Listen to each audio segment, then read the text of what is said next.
Star Wars. Whew. Today on Rocket Pop, we are blasting off to a galaxy far, far away as we discuss George Lucas's 1977 epic space adventure that completely redefined what movies could be. I'd say it's the most important and impactful movie in all of cinema history, blending cutting-edge visuals, genre-defining characters, a super exciting storyline, along with, I would say, some timeless Christian worldview themes of friendship, courage, and standing up against evil. This is the most fun film classic of all time. It's Star Wars on Rocket Pop. Punch it, Chewie. Rocket Pop is go. Welcome to Rocket Pop Reviews, giving Christian families a reliable source for reviews of movies, shows, books, and podcasts. Every 4 computers now have primary control of critical vehicle functions. We're serious about the fun of entertainment. Nice to be in orbit. Roger, 0J, and I feel fine. And now your hosts, Steve Manuel and Jeff Davenport. Steven, it's Star Wars, and I need to get out of the way real quick, all right? I know you and I are going to agree on this. The official title of this movie, which is Episode 4 in a 57 movie series, is A New Hope. And so I think we can agree right now that's the last time we're going to say that phrase, A New Hope, on this episode. Is that fair? Yeah, the name of the movie is Star Wars. When it came out in 1977, I saw it in the theater. It was Star Wars. In the opening crawl, I think it might have said something. I don't even know actually if it originally said Episode 4, whatever. Chapter but anyway, 4, yeah. It's Star Wars. I saw it in the theater when I was a little shaver. Do you remember seeing it in a movie theater when you were a kid? No, I did not see it in the theater. I remember it being a phenomenon. It wasn't just a movie. The seeing of the movie and all of the hubbub around the movie was a story. It was a story that affected, everything from politics to clothing to everybody's hobbies to toys. It was a phenomenon. And so I came to the movie from the waves of cultural impact, eventually getting to see the movie. And as I've just been recently trying to describe to my children, in those days, if you had a chance to see something at the theater, or that was it. There was no, you didn't have any hope of accessing it any other way. Today, if they see if there's a movie that comes out that a kid is interested in, they'll go, I guess I could see it at the theater, or we'll just wait a little while and I'll just press a button and it'll be on any screen that I want it to be on. So in those days, I think by the time I was interested and of age to go in, to make my own way into there was no opportunity. So you caught it on TV reruns. And then maybe when it came out on VHS, how many years past would that have been? That's probably when I saw it for the first time. So as older fellas, let's get you up to speed in terms of like history. Before Star Wars, there was really only one movie that we hear this phrase, a blockbuster. What that means is a stupid phrase, but it means there were so many people in line to see the movie that it busted the block that the movie theater was on. The only other movie before, movies just kind of came and they'd be a hit. Oh, okay, people go see. Oh, okay. It wasn't this cultural phenomenon necessarily until Jaws, which came out shortly before this. And that was like, no movie has ever been such a hit. Everybody's got to go see Jaws. Then Star Wars came out in 1977, and that blew everything away. As you said, this was the defining movie for decades. And not only for then, it changed the course of everything. So that, Yes. If you're going to see a Marvel movie now because, I want to see it, you have Star Wars to thank. If you're Yes. like, I got to see this movie, that you have Star Wars to thank. That totally altered everything. When this movie came out in 1977, George Lucas, he was the guy behind this. It was his brainchild. He had really only, to some degree, made one movie before this, and it was about greasers in rural California racing cars one night. It's called American Graffiti. It's a great, sweet little movie. It's absolutely nothing to do with Star Wars. He'd always had this idea for this movie in his head, and so when he got to make this movie, it was a big deal for him, but he didn't believe in it. He thought, well, I don't know, we'll put this up there. And most of the people involved were like, see how this goes. This is pretty weird. We got a talking dog and we got a bucket of bolts kind of thing. And nobody thought this was going to do anything. And then it did everything. It did everything. And so, real quick, the story of Star Wars. If you don't know, I have a feeling it's so weird. Like for us, everyone saw Star Wars, so you went, well, Star Wars. Nowadays, younger generations, I think I saw it, or I saw part of it, or Yeah, I saw the ninth one. I'm not sure I saw the first one. right. Here's Star Wars. It's a very straightforward hero's journey story of this young man, Luke Skywalker, who lives on this farm basically out in the middle of nowhere in the universe, pining away. He wants to go fight the galactic empire, but what can he do? He's just a little nobody. Princess Leia, who is right in the thick of the fight, she's leading the charge against this evil galactic empire. She has been kidnapped by Darth Vader, and she sends messages to this guy, Obi-Wan Kenobi, an old mentor, who somehow picks up Luke along the way. And together, the two of them, alongside Han Solo, Chewbacca, these robots, try to rescue her and defeat the Galactic Empire. It's obviously the first movie they made in a long series of movies, but in and of itself, it is a fairly contained story. You go from the beginning to the end, and it feels like that was an entire story. There's a little bit that sets you up for more movies, but you feel like that's the whole thing. Is that a fair fair Yeah, read of let me that? make one comment. You mentioned American Graffiti. Um, what's coming to mind is when the Beach Boys made Pet Sounds. When the Beach Boys made Pet Sounds, Brian Wilson was very in tune with teen culture, and he had a very recent memory for himself of what it was like to be a teenager and to see a car going down the street and going, "That's awesome." And even to have a song, this is just always common to myself about a song called "In My Room." And thinking about what it's like to be a teenager in your room and thinking about life. That's what it was like for George Lucas when he made American Graffiti and then Star Wars. Both of these are seen really from the perspective of a coming of age teen, which those years weren't far behind George Lucas. Maybe he was still doing some of that. I mean, I want to be a filmmaker. Can we make that happen? I would like to write movies.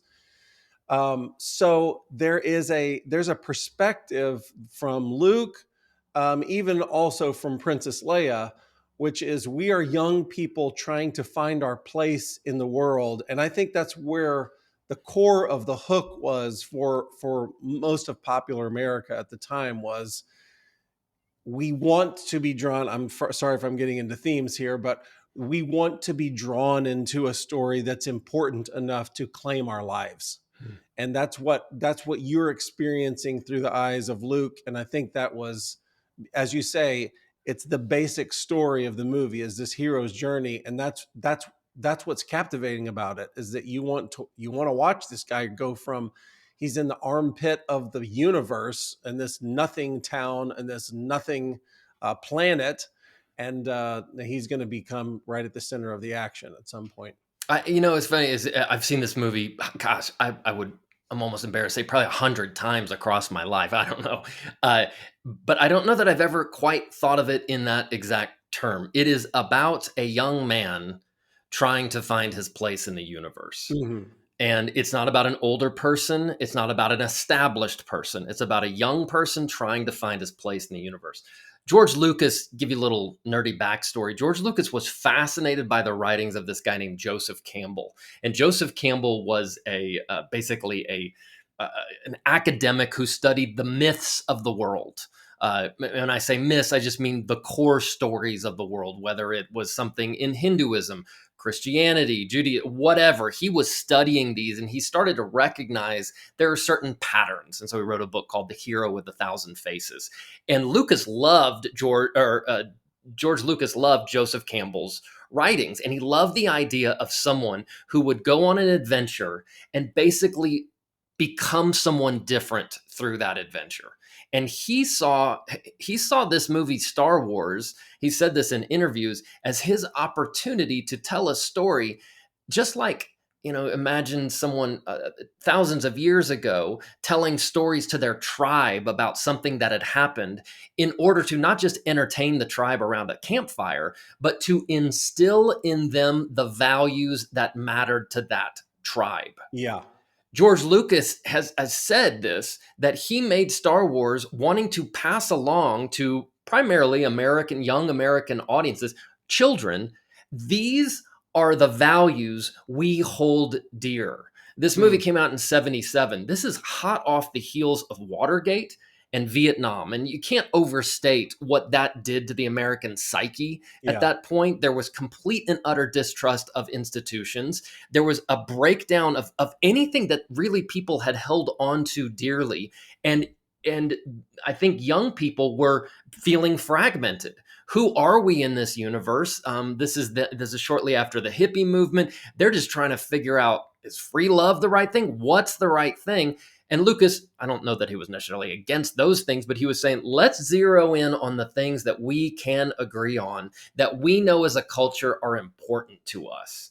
And that's why, and when we talk about messaging, we'll talk about some of those. But not only did he want to make a fun science fiction movie that had a lot of moving parts, that was actually a redolent of these old 1940s, 1950s serial movies, Buck Rogers kind of thing, but he wanted to send some messages through this movie, and that was one of the reasons he made it. So let's dive in on craft, how this movie was made. I think there's so many great things about this. This is an almost 50-year-old movie, by the way. So are you gonna find some creaky spots in here? Yes.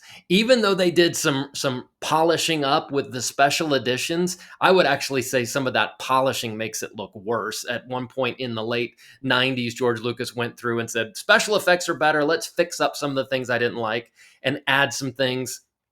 I don't want to go into all of that, but he didn't necessarily make them better. So there's some creaky spots. And yet, you don't know this because we're so used to everything that we've seen in the interim in the last 50 years. Nobody had ever seen a spaceship fly like this. Right. Nobody had ever seen laser blasters like this. Nobody Right. had ever seen 20 spaceships flying across space. Nobody had seen this. So you could turn the sound off and people would have gone, Right. beautiful movie. Couple that with the score by John Williams. These are things we take for granted because this movie has just been so put out into all of culture, whether you know it or not. But the score, the music from this movie is the memorable stuff. It moves right along. There's some fun acting in this movie. Harrison Ford, he was a carpenter. He had a bit part in American Graffiti. This was his first real role. My word, this guy lights up the screen the second he's on there. He acts like he's been acting for 50 years.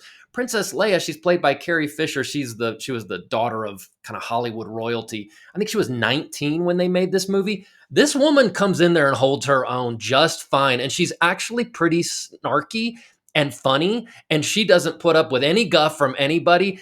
And in other movies, that would be annoying. Somehow it's actually really winsome for her here. She's this good leader of the rebellion.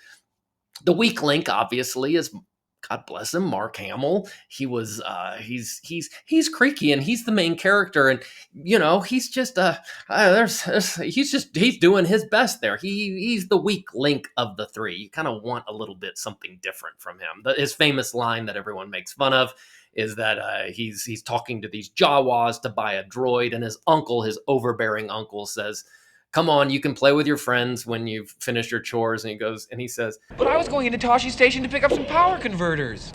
that's Mark Hamill right there. Just a little grating. Thoughts on Craft? It's a fun movie to watch just visually, right?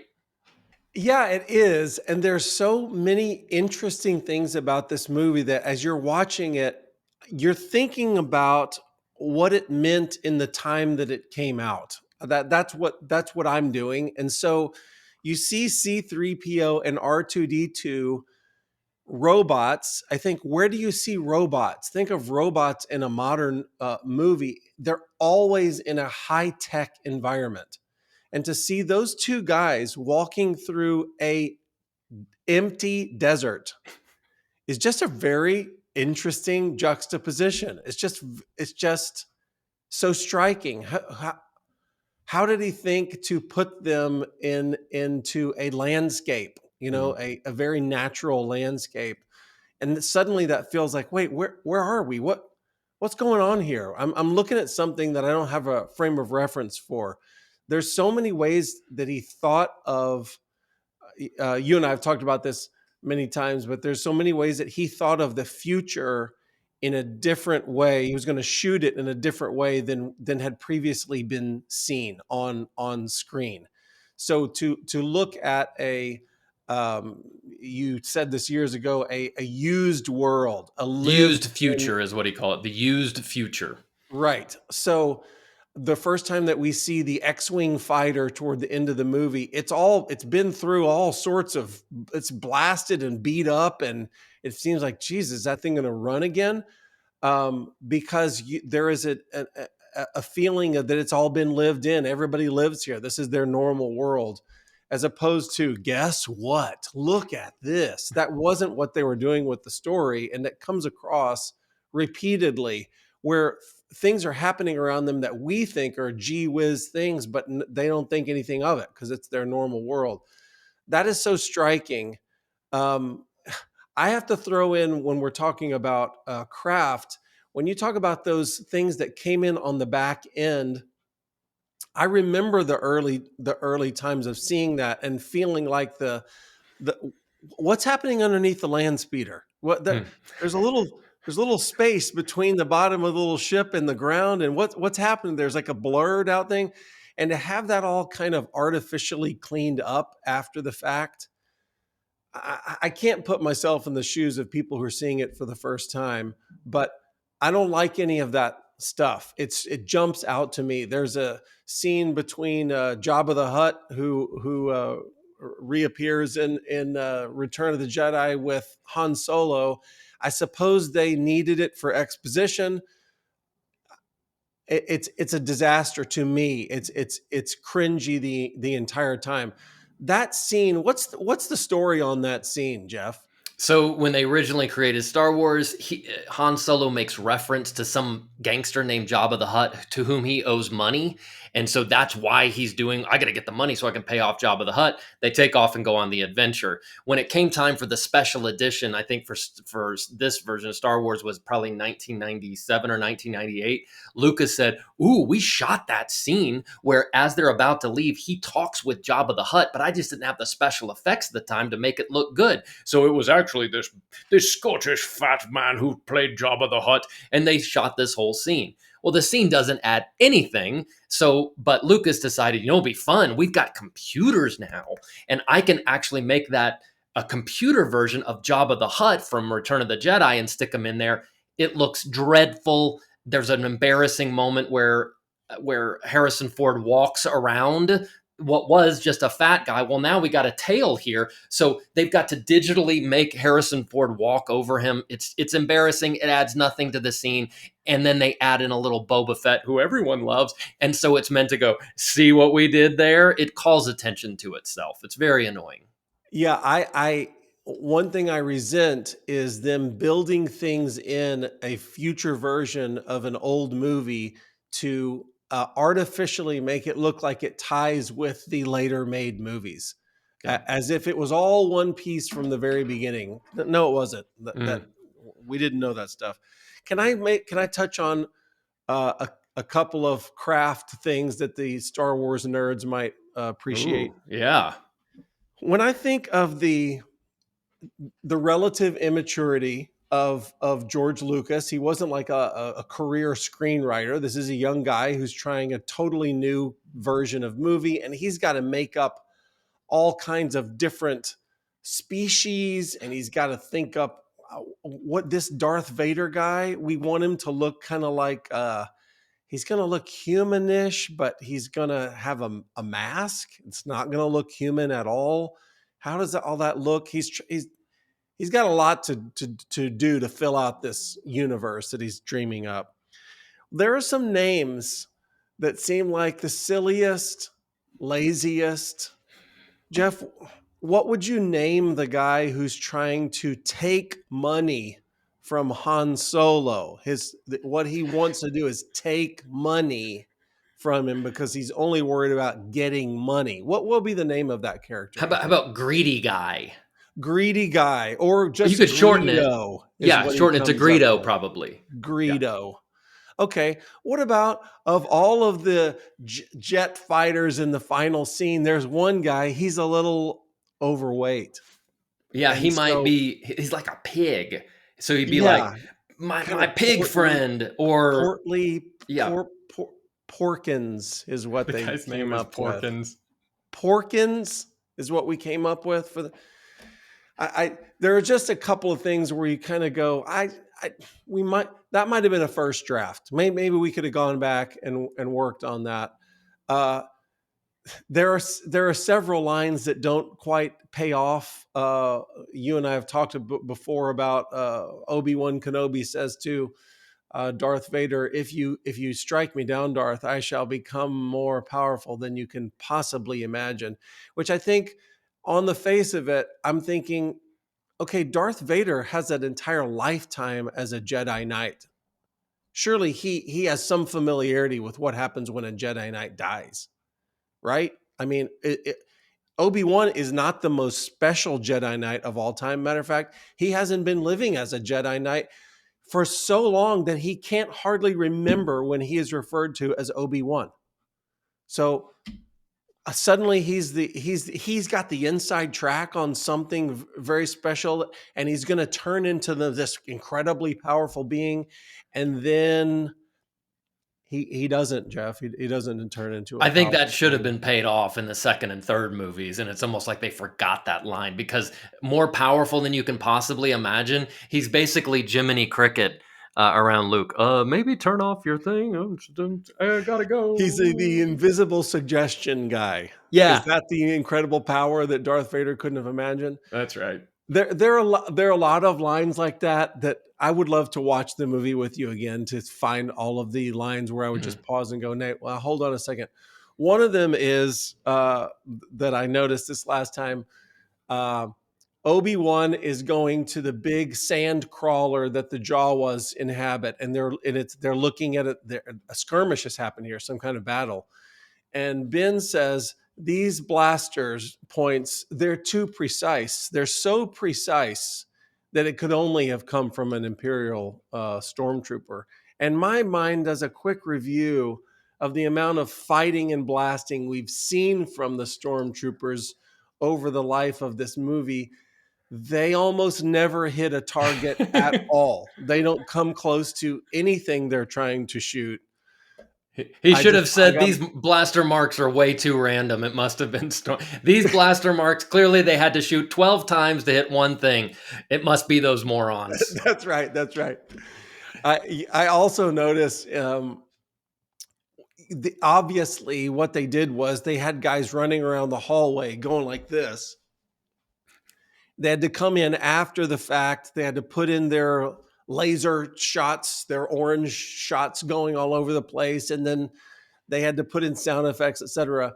Well, they had a problem at some point when Han Solo starts engaging the troops. They're running around the Death Star, and there's a group of stormtroopers right in front of Han Solo, and he's doing this, and they just all keep coming. So obviously he didn't hit anybody. So what they decided to do was, when they were putting in special effects, Han Solo's aiming like this at them, and out of his blaster, it goes right up to the ceiling. It goes straight up to the ceiling. There's an explosion on the ceiling. The troops keep running. It jammed.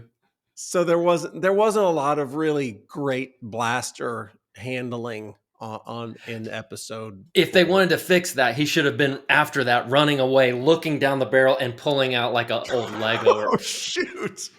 There was a leaf There was Oh a my leaf. goodness. It had been in his holster when he put it. Oh man. Yeah. So, anyways, the summary of Craft is it's fascinating to look at. It's fascinating to consider a guy dreaming up, trying to make what does a space sound like. It struck me in the last dogfight when they're trying to attack the Death Star.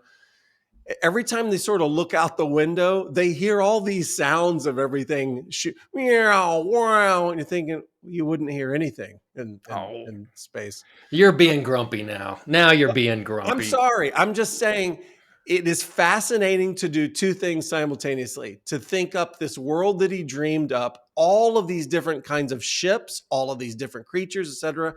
And sometimes you can see through the glass. You know, there's actually a couple of shots, speaking of seeing through the glass, there's a couple of shots when Darth Vader is angled in such a way that you could see the face of the actor Yeah, behind the mask. I And it's know. like, oh, I That's a don't guy. want I to don't see want that. that. Oh, let's fix that or whatever. I'll put a button on Craft and say, hey, if you're a creative person or you're talking to your children about creativity, which I love to do watching a movie with my girls, like, oh, let's think about, the very things Lucas was drawn. This movie was almost like the apotheosis of all of this stuff that he had culled over a long period of time. His fascination with Joseph Campbell, his fascination with hot rods. It's evident in American Graffiti. It's evident in this movie because every spaceship is actually, a 1957 Bel Air to some degree, just with lasers on it. He went to film school and he studied Akira Kurosawa and all of his samurai movies. And so this movie is actually based off of this samurai movie called The Hidden Fortress, a few others. Darth Vader himself is like a samurai. You can't pick up on that when you're watching it, but my creative lesson is take all the stuff that you have been fascinated with, that you love, and see what new thing comes out. That's what he did, and that's why Star Wars could only have come from his mind because of the history that he had and the things that he was fascinated with. Just a little side point. Where did George Lucas go to film school? I think he went to USC Film School in Los Angeles. Where'd you go to film school? Doggone it, it was the same place. But we're Oh not the my same goodness. age. When is your space opera coming out? It got canceled. Okay. I will say this. Okay, so a little side note. So I went to USC for film school. I took a Star Wars class. Can you imagine this? Like that's like a kid's dream. It was my dream. Star Wars class. And it was a giant class. So I was in grad school, but it was undergrads and grads. It was in the main, I think it was like the main theater classroom. I think there were 500 people in that class. It was a huge class. And every week we would watch some movie that influenced George Lucas. So we'd watch a samurai movie. We'd watch all these movies and talk about them. And the professor was this very learned academic guy who very straightforward Jesuit guy. And he taught this class, but it killed me. From day one till the last day of class, he called the main two robots RD2D and CP30. He always did that. He was actually a Hitchcock expert. And I think they blessed him with this class because this was an important class. It was the first time they taught Star Wars class. So he had to get up to speed. Another little punchline here is the last day of class, they had 3 guest speakers. They had Frank Darabont, who at the time was Star Wars adjacent. He had made The Green Mile and he had made Shawshank Redemption. Yeah. But he had done some work on something related to Star Wars. Lawrence Kasdan, who wrote Empire Strikes Back and Return of the Jedi, and Mr. Big Chin himself, George Lucas, was there. And of the 3 of them, Lucas was by far the least interesting. Sure. The other guys were way more interesting. So anyway, that was Star Wars class. Let's move on to messaging. So Stephen, I'm going to run through a quick list of what I think the values are. I mentioned earlier, Lucas is wanting to pass along to this next generation. Hey, let's remember these are values that are important to us. And let me hit these 5, and then I'd love your responses. Number 1, he said this before in interviews. He wanted to emphasize the importance of friendship. friendship and loyalty together. Number two, bravery in the face of evil. That seems like a common thing, but he really wanted to go over that. Uh, Third, suspicion of technology, which is so ironic with where Lucas went with special effects, suspicion of technology and institutional power. He was very suspicious of those things. Fourth, selflessness. This is a theme with Obi-Wan, who gives up his life. It's a massive theme with Han Solo in his transformation, selflessness. And finally, a hope and redemption, which actually gets paid out with the relationship between Luke and Darth later in the later movies. But it sets the idea of there has to be some sort of redemption here. So friendship and loyalty, bravery in the face of evil, suspicion of technology and institutional power, selflessness, and we'll just say hope. Thoughts on those? Do those come through loud and clear to you? Yeah, a couple of them do more than others. Um, it's funny watching a movie now that where he intentionally wanted to weave friendship throughout. So Luke is talking about his friends, his friends who have left the farm, the boring world, because he wants to be with his friends.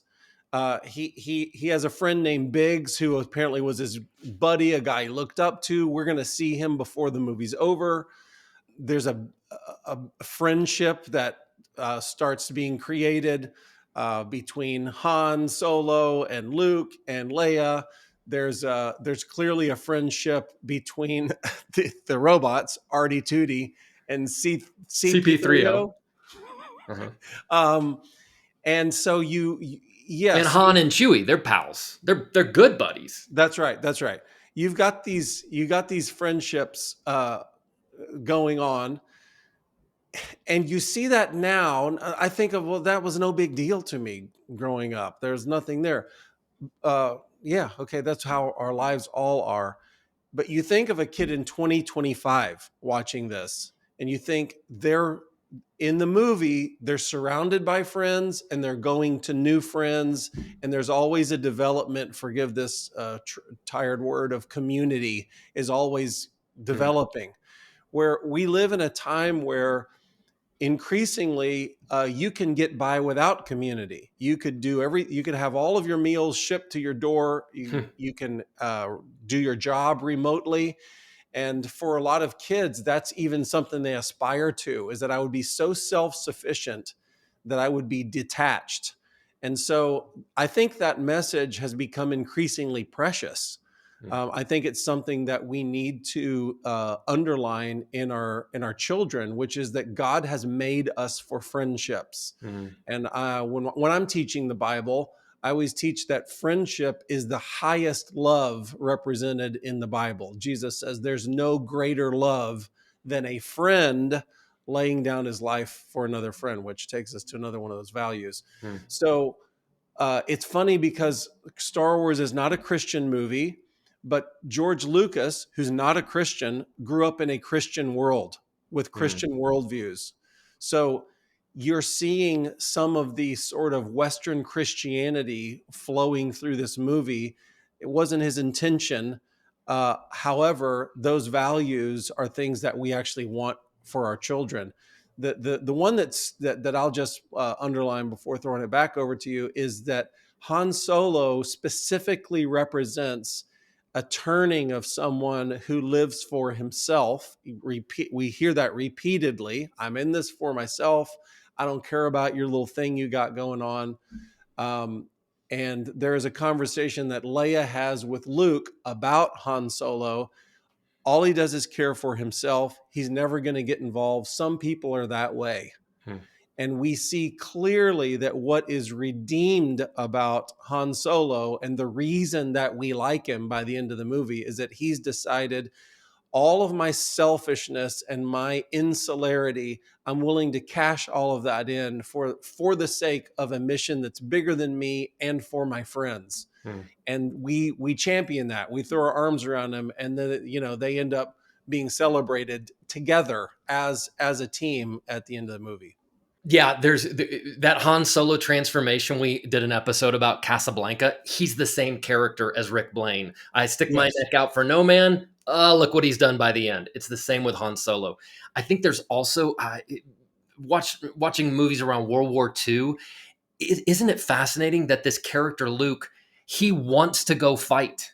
He's like, what's it going to take for me to go fight? He's like those soldiers who were 17 in 1945 who lied so they could go fight the Axis powers. My uncle did that. My uncle lied.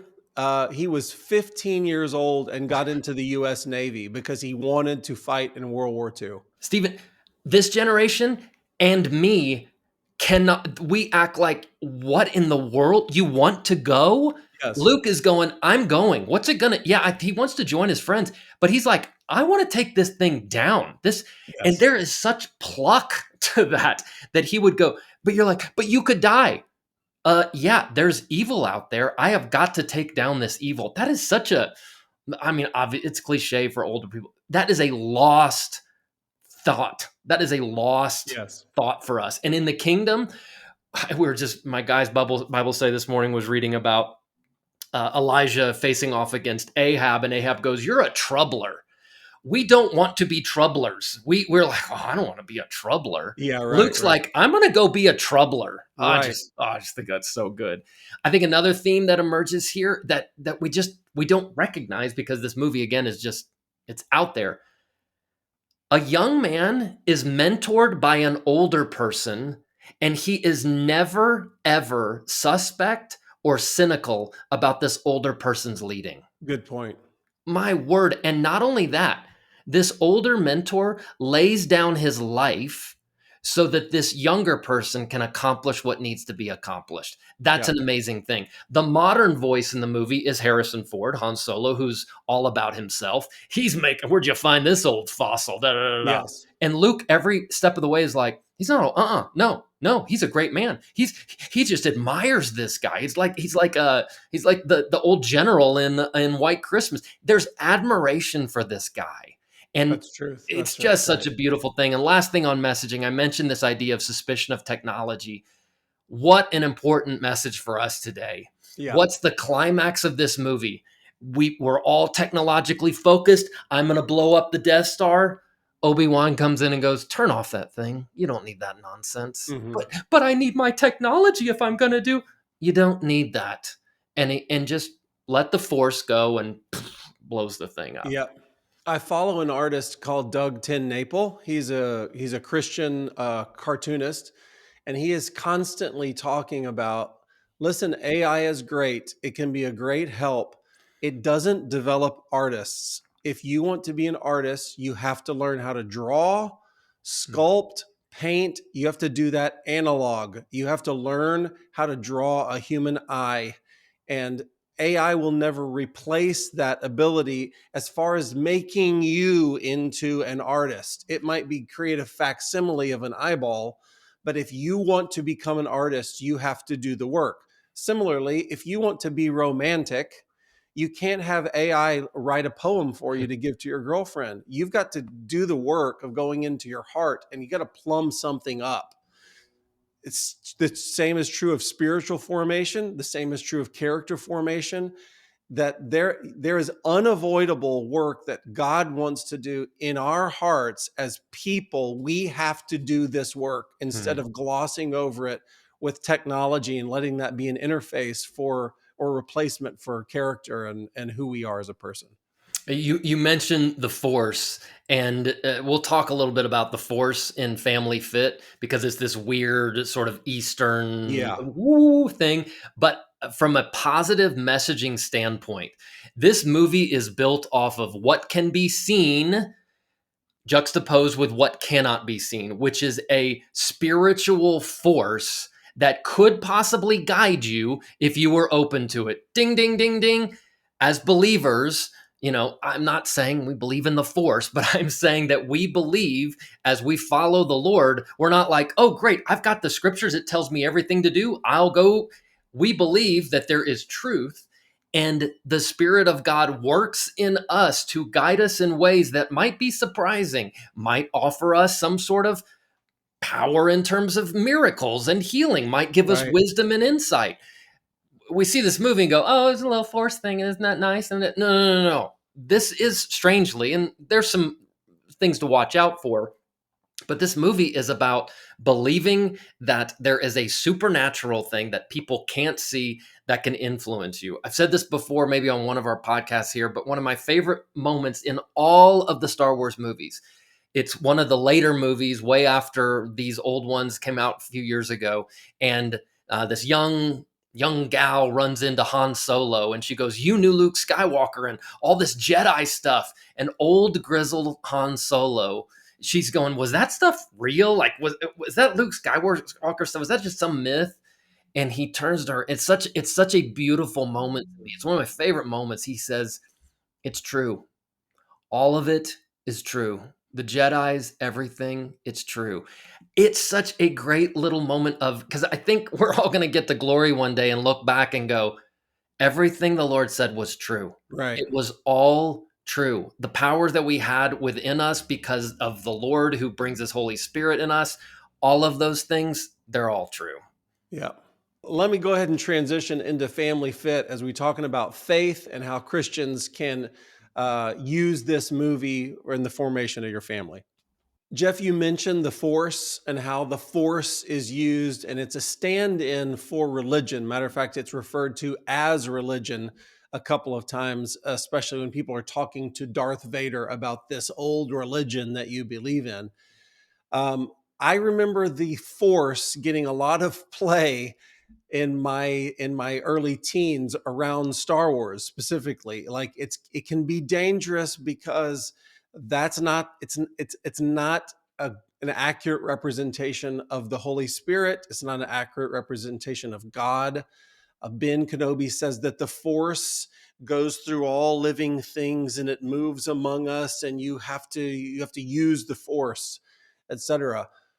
Okay, that's true. It's not Christianity. However, I feel like these days that idea is more helpful now in a highly technological age than it was threatening back then, because we didn't want our children to get confused about what is the Force, God or not. And no, it's not.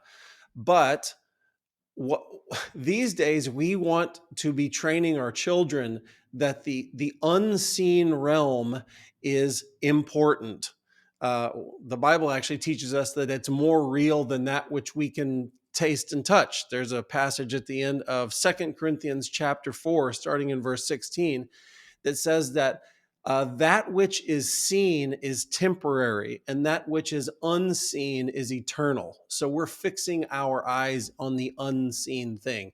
And as you say, Jeff, there's scenes in Star Wars where Ben Kenobi at one point, he says, "Don't put so much trust in all of these technologies. There's something underneath. There's something unseen that's more powerful than all those things."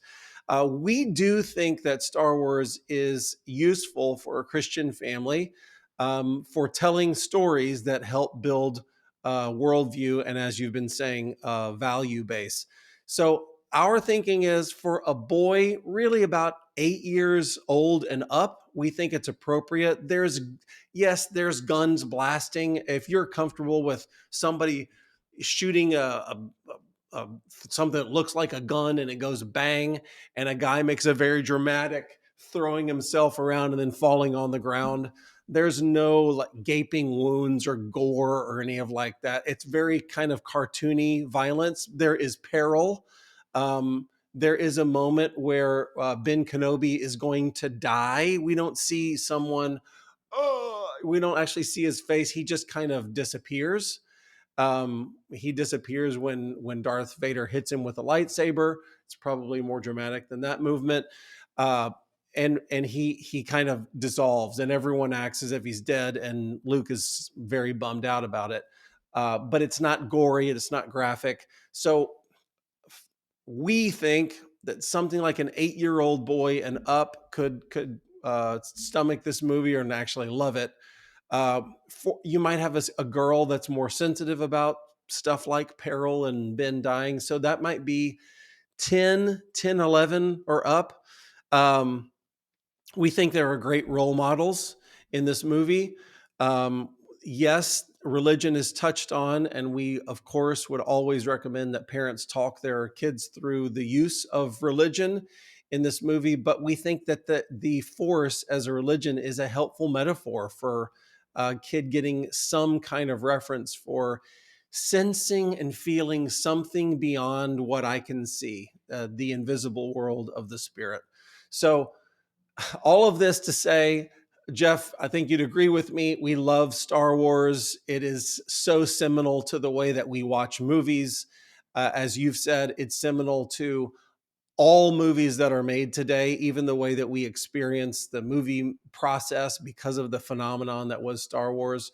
We're fans. We think it's a great lark. We think it's great fun. And we recommend Star Wars for sure for your family. We give Star Wars 5 out of 5 lightsabers. Bless you guys. See you next time. 3, 2, 1, 0. Thanks for listening to Rocket Pop Reviews. Don't forget to like, subscribe, and share with your friends. See you next time for another family-friendly review.